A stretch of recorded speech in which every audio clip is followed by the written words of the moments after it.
လာပြီအဲ့တော့ငါပြောတယ်ငါအကဲဘုန်းကြီးဖြစ်လာလို့ဓမေစရီအိမ်အောင်ကြလို့ရှိရင်ရောက်ခမကလေဟိုသိတယ်လေတေကန်นี่သူကတေကန်นี่မှာတားရဲ့အမေရဲ့ရိုးရာကိုလေဟိုရိုးရာဆိုတာမဖြောက်ကောင်းလို့ရောက်ခမကပြောငါလဲဘင်းညမှာအဲ့ရောက်ခမကိုချောက်အမေတားလေးရဲ့အမေရောကွတ်ချောက်တော့မပြောနိုင်သိပြီးတော့ရိုးရာတော့တစ်ခါသွားပြီးအဲ့ရောက်ခမကသိလဲဘင်းညှစ်လိုက်လဲဘင်းညှစ်လိုက်ဘာလဲတဲ့နတ်ပြရတယ်ဆိုနတ်ပြရတယ်တဲ့ဘုန်းတော်ပြောလို့ပွဲထိုးရတယ်တဲ့အဲ့ဒါတွေကလေဒီကြွားတွေဒေသတွေမှာလေတော်တော်ဆိုးတယ်အဲ့ဒါတွေသူ့ဘာသာသူကိုယ့်ကိုစဉ်းစားလိုက်လေနည်းနည်းလေးပဲစဉ်းစားလိုက်ကိုတရားလားမတရားလားအရင်စဉ်းစားလိုက်အနွယ်ထားမင်းမတိုင်ခင်နှစ်300လောက်ကမနယ်လေးဖြစ်တယ်ထားလက်ခံတယ်အခုလေမင်းတို့ကြတော့ဓာတ်ပေါက်စားတယ်ခောက်ဆွဲကြော်စားတယ်စားရတာစားရင်သူ့ကြတော့ဈေးရောင်းကုန်ဘဲဥလေးတို့နေရိုက်ဖို့ကောငါမနယ်ဆိုညို့နေရိုက်မှာဘဲဥလေးတစ်လုံးနဲ့ဈေးကောင်းပါဆိုတော့မတရားတယ်တယောက်လာလေဘဲဥလေးတစ်လုံးကိုယ့်ကိုစဉ်းစားလိုက်လေငါတို့လုပ်တာတရားလားမတရားလားအရင်စဉ်းစားတယ်ဘဲဥလေးတစ်လုံးနဲ့လေဟုတ်တယ်နော်လွန်ခဲ့တဲ့နှစ်ပေါင်း1300လောက်ကကိစ္စတစ်ခုတည်းသူလဲသေသွားမယ်ဘဝလူပြန်မွေးမယ်ဖြစ်စဉ်တွေအရင်တုန်းကတယ်လီဖုန်းတွေလေအခုလိုမျိုး Facebook တွေဘယ်နှစ်လောက်ရှိတာလဲလောက်တာဒီရွာမှာလေလောက်တာဘယ်နှစ်ရှိသွားလဲ9နှစ်10နှစ်ဟောမေရိုကြီးအသက်ဘယ်လောက်ရှိလဲအခုဘယ်လောက်ရှိလဲတဲ့60ဆိုတော့လွန်ခဲ့တဲ့40လောက်ကအဲ့ဒါရလားမရဘူးဒါပြင်အခုလူတိုင်းတယ်လီဖုန်းတွေကင်တယ်မီးတွေရလာတယ်ကားတွေဝင်လာတယ်ဆိုတော့ကမ္ဘာလောကရဲ့နိယာမယလောကကြီးဒီဘာဖြစ်နေလဲအမြဲတမ်းပြောင်းနေတယ်တို့ကဦးနုလက်ထက်မှာမွေးတယ်ဘိုးနေဝင်းဘိုးစန်းယူမောင်စိန်လွင်ဟာကြည့်လေစောမောင်ဦးတန်းရွှေဦးသိန်းစိန်ဒေါ်စုသမရ10ယောက်လောက်ရှိတော့ရှာသမရတွေပြောင်းကုန်နိုင်ငံရေးတွေလည်းပြောင်းကုန်ပြီအားလုံးပြောင်းပြီးတော့မှဒီရိုးရာဒီနက်ကမပြောင်းဘူးဆိုတော့ဒီလိုဆိုလွန်းတယ်နော်ဟုတ်တယ်နော်စဉ်းစားကနားဆင်မှာတော့စဉ်းစားလိုက်ပါစဉ်းစားမှပြောဟမ်ရှိတယ်လည်းမပြောဘူးမှားတယ်လည်းမပြောဘူးနည်းနည်းလေးပဲစဉ်းစားလိုက်ကိုနည်းနည်းလေးပဲစဉ်းစားလိုက်ဝေး please ဆရာတော်ဗျဟုတ်ပြီအာယုံနေပြမှာဆိုတော့နောက်ပြီနော်ဒကမကြီးရိုးရာဆိုဒကမကြီးနည်းနည်းစဉ်းစားလိုက်ဟဲ့ရမောင်မြင့်ကြိုင်ဆရာတော်ပြောလိုက်နည်းနည်းစဉ်းစားလိုက်နော်မင်းတို့ကိုးကွယ်ပါလည်းမပြောဘူးပြပါလည်းမပြောဘူးမပြပါလည်းမပြောဘူးဟုတ်ပြီနော်ဘာမှပြောကိုစဉ်းစားလိုက်ဟိုတလောကငါတို့မှော်ပြီးတုတ်တန်ထဲမှာတရားဝဲကျင်းပါတယ်အာတုဘတင်းငိုင်းကုန်းတွေကိုဗိုက်ကြီးတယ်မသွားဘူးကိုဝင်ဆောင်တဲ့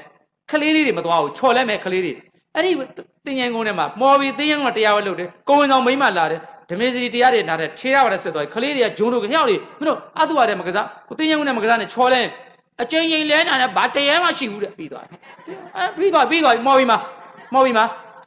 တင်းငိုင်းကုန်းနဲ့တရားဝဲလုပ်တာကဲပြောလေဒီစမ်းမအောင်အကေများလေအဲ့ဒီတင်းငယ်ကုန်းကအပမိတတ်တယ်မြေကြီးကမတန်ဘူးအဲ့ဒီတင်းငယ်ကုန်းကိုလေအလကားပေးမယ်ဆိုရင်ယူမလားဟာကျန်တော့မယူသွားပြီသွားကျန်ရွှေဆောက်ရတာသိမ်းမောင်းဂရေကရာကျန်တော့လေနင်တို့ကျန်တော့အခုရွှေတောင်လားဦးစင်ရွှေတောင်ကဆောက်လိုက်တာဒိုးတော်မဝယ်နိုင်ဘူးတစ်ခန်းသိန်း1000လောက်ဖြစ်နေတယ်ဝိုင်းမင်းတို့မကြိုက်ဘူးလေသူများဝယ်ယူသွားပြီလေမင်းတို့ပဲရန်ကုန်မြို့ကျန်တော့ဆိုတဲ့တုတ်တန်ကြီးကိုသူများကိုယူသွားတိုက်ဆောက်လိုက်တာအမလေးဘာtime city ဟာကတ်တော့မကနိုင်ဘူးဓမေစီတော့မကနိုင်မင်းတို့ဘာလဲဟိုကနီကနေခုနရင်းမာပင်တို့ကတိကုန်းတော့မစင်စားနဲ့တော့စင်ကိုမစင်စားနဲ့တော့ငါတော့မကနိုင်ဘူးငါတော့မှသိန်းထောင်ချီရှိတယ်ပေါ့မကနိုင်ဘူးအမလေးအနာတော့မကနိုင်ဘူးမင်းတို့ပြောလေတင်းငိုင်းကုန်းလေပြီးရင်ယူတာပေါ့မလေးယူတာပေါ့အမလာစမ်းပါမာစီရီကာကြီးမှာအာသုဘတင်နဲ့သိန်း2000လောက်တန်ရေစစ်သုံးပလိုက်မယ်အလေရှောက်ပြောနေတာဘာမှမရှိဘူးအလကားပို့ရတာဘရူးမှလည်းနက်တွေကလည်းမင်းတို့အားရတယ်မင်းတို့မကင်နိုင်ဘူးသူ့လိုနဲ့သူမရှုပ်ဘူးနက်တွေလည်း Facebook ပို့နေတယ်မင်းတို့နက်ကင်မှုချိန်မရဘူးသဘောလားဘာလဲချိန်မရဘူးမင်းတို့လန့်နေသူတို့လည်း Facebook ပို့တာပေါ့ကတိအောင်ကြီးရွာဒကမာကြီးကသူကဒါလုံနေတယ်သူသေးတော့ဟိုမှာသူဒါလုံနေမင်းတို့ကင်မှုချိန်မရဘူးသူလည်းပုတ်နေတာမင်းတို့ချိန်မရဘူးဘယ်နဲ့ဆရာတို့ဘယ်နဲ့ကြောက်ကြည့်လိုက်လေကြောက်ကြည့်တော့မှအဲ့လိုတာပြောရေးဆိုလို့ငါလည်းအဲ့လိုစပလင်မော်တက်တရားဟောလာတာဒီလိုတာကြိုက်ရေးဆိုရင်ငါတရားဒီနေရာမှာတော့မရှိတော့ဘူးလေမြန်နဲ့သွားတယ်ကားနဲ့သွားတယ်လှေနဲ့သွားတယ်ရေလန်းခီးတွေကြောက်တယ်ဒါပဲဒီကိုကဘိုးကလေးလိုနေအောင်လာပင်တော့ငါကိုပင်ကိုတဲ့ရေကြောက်တာ အဲ့တော့ဘာစလုပ်ရလဲဆိုတော့အေးကိုကြောင့်နဲ့မှရေကူးကန်တူလိုက်အဲ့ဒီရေကူးကန်မှာဒီဥိသရလက်ကိုကင်ပြီးတော့မှဆင်းရတာ၄ပေခွဲပဲရှိတယ်ဟန်းကြောက်တယ်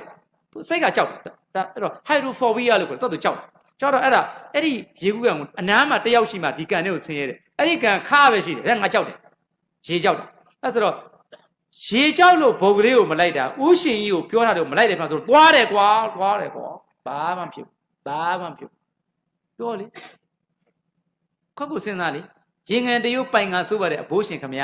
ကွန်းစင်မှာဆွန့်တင်ငါတာရင်စောင်းတော်အမြောင်လို့ကြောက်ပါမင်းတို့ပြောတာမင်းတို့ရေမငံဘူးကရေငံဘာမင်းတို့အဲ့အညာကဘာလို့ဥရှင်ကြီးကိုဝဲတာလဲဟိုကရေငံပြောတာလေမင်းတို့ရေမငံဘူးလေကောက်စဉ်းစားလေတော့ဥရှင်ကြီးသေသွားတဲ့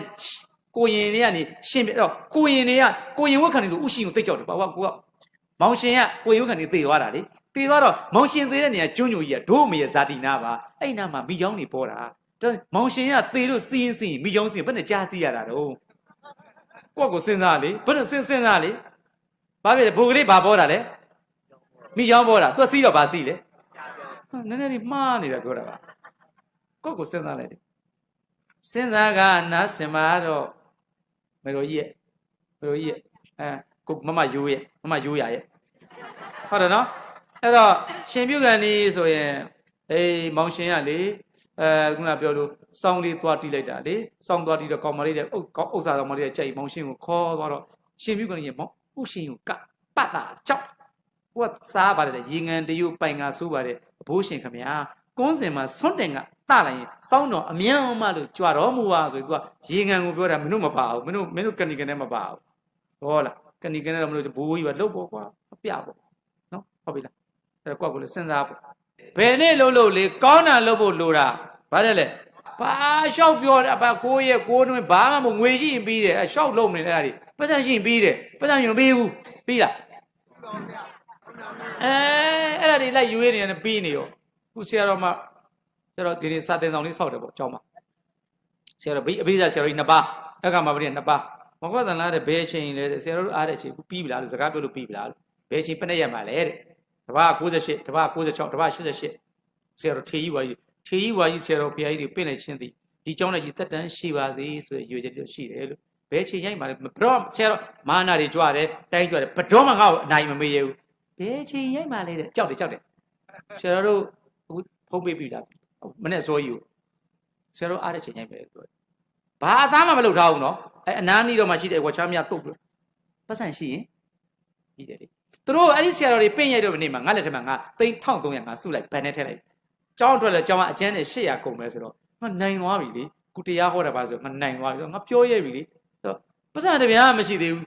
ကျောင်းကဘယ်တော့ပြီးမှမပူပန်းဘူးလေပြီးတော့မှဒါရှင်းပြီးတယ်နေရက်ကြောက်ပြီးတာမို့ပတ်စံကြောင့်ပြီးတာမလို့ရအောင်မိမရသေးဘူးလေပတ်စံမရှိလို့လေဟောလေပတ်စံစုလိုက်လေပတ်စံစုလိုက်လေဟုတ်လားဗါလဲပတ်စံစုလိုက်လေဒါလွယ်လွယ်လေးပဲပတ်စံမရှိပတ်စံမပေးနဲ့အလကားလာတွေ့လားတွေ့ပါဘူးဝိဇ္ဇာတွေပင့်လိုက်တွေ့မလား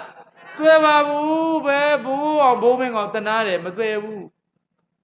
မရဘူးဘယ်နဲ့မှလည်းမရဘူးဘာမှမရဘူးကိုယ့်ကိုစဉ်းစားလိုက်ဘာမှမရဘူး